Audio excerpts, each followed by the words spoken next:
A lot has changed in the last few hours. Can you even begin to describe what has taken place in the US today? Yeah, look, it's an extraordinary moment. I've covered all the 4 years of Donald Trump's presidency, and each time I think, gee, it's never going to get more wild than this, but this was one of those days where it did. Really, just unbelievable scenes. I mean, I was down there listening to his speech this morning, and as people walked up to the Congress building, he clearly he fired up the crowd. He was very angry. He made them very angry. They walked up there. You know, I'm not sure the president expected them to break into the Congress building. I suspect he certainly did not. But they were very fired up, and it's not entirely surprising that it happened. But look, just scenes like this, are extraordinary in America, and I think it's really going to shake Americans a lot. I mean, Americans really believe in their institutions, that they place a lot of value on the Capitol, the Congress, the rules, the freedoms, and I think this sort of stuff, seeing a mob rampaging through Congress, really will shake this country. Just listening this morning, ongoing supporters of Trump, loyal Republicans, Mike Gallagher said he hadn't seen anything like this since Iraq. He encouraged the president to go to Twitter, please say that it's over. Congressman Adam Kinzinger said that when you don't have the courage to tell people the truth, you get a storm like today. Could we have really anticipated, could we have foreseen that this would happen? Well, look, I think you could foresee something like this could happen because Donald Trump did want a big rally. It was his last stand inside and outside of Congress, although they tended to merge in the end. He had a big rally. He wanted a lot of people to come to Washington. He did want to fire them up. He wanted to show Americans that there was a lot of support out of him for his argument that the election was stolen from Joe Biden.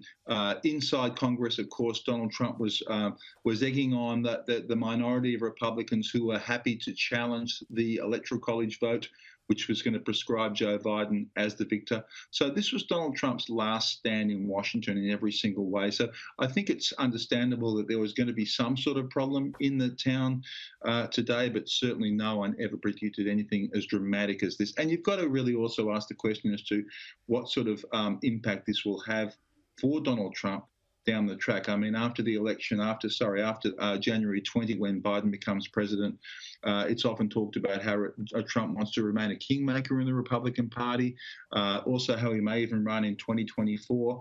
I'm not sure at all that today's event will help him in this respect. I think that apart from his most loyal supporters who will be okay with what happened, a lot of other Americans, including moderate Republicans, as you've seen, like Mike Gallagher, will be really aghast at what occurred today. What does this mean for the inauguration? What happens? It's less than 2 weeks now. Well, we had the spectacle of the protesters who invaded Congress today, actually crawling all over the apparatus that has been built for the inauguration, which is a remarkable sight. Look, I don't think it means a lot. I mean, I think Donald Trump, he hasn't flagged his intentions, but almost no one in America believes that Trump will actually attend the inauguration. The inauguration also will be very scaled down because of the COVID crisis over here.